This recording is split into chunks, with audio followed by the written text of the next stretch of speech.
Hey, this is Phil Browse. I've written a few times, probably several times, I guess, in my blog posts about uh, having the right attitude for success and what it takes to be successful in the way of having the right mindset. And I keep coming back to that because it is so critical. It is such an important part of being successful.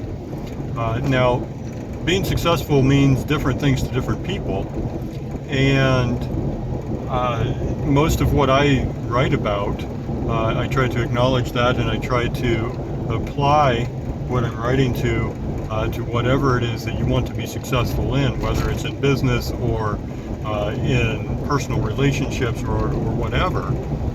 Because most of the principles apply to pretty much anything. If you want to be successful, you follow certain follow certain steps to being able to accomplish your goals and obtain what you want to obtain.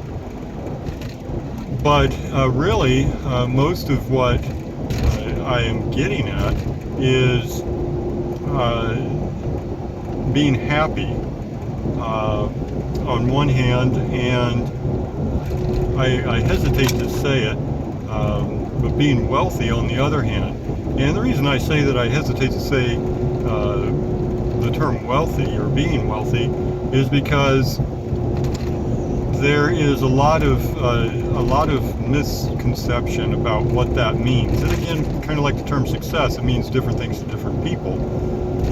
But if you notice, there are a lot of people who become rich and they end up losing it, or they become very unhappy, which quite often leads to losing their riches. But being wealthy includes so much more than being rich. And I wish I could think of the name now. But there's one quote that I saw where he says that being wealthy is not being rich, but or not having what you would have when you have riches. But being wealthy is what you have, if you lose your riches, what you're left with, that's your wealth. And I know I slaughtered that quote, and I couldn't remember the author's name to begin with, but essentially, that's just acknowledging that, like success, wealth does not have to be dependent on being rich. And if you are wealthy and you have the right mindset, if you have the right attitude about being wealthy and about who you are and what you're doing, and applying that in all aspects of your life, then the riches will come. Whatever level of financial richness you want or seek, those things can come to you. But first you have to have the attitude and the mindset of wealth.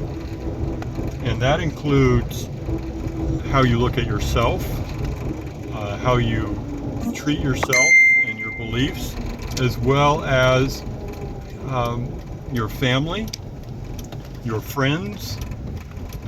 In business, that includes customers and clients and other people who might or might not ever potentially be clients. It includes basically your outlook on every aspect of life and treating everything and everyone as if you have the ability and the desire to spread the wealth. And that's really what it comes down to. Do you want to make your life better and everyone else's life better? Do you want to improve life in general and the lives of those around you, the people that you see that need help? Do you have a charitable attitude? these are all things that really that really are the more meaningful and important parts of being wealthy. Not so much the riches. The richness is, that's icing on the cake in some cases, and it's a tool that you use in other cases. But you need to have the proper attitude of being wealthy, not just being rich, if you want to really realize your dreams and be successful. So that's all I had right now. Go ahead, check out my website and look around and see what else you might find in there that's helpful in any way that I can help you. Until next time, wishing you all the best. This is Phil.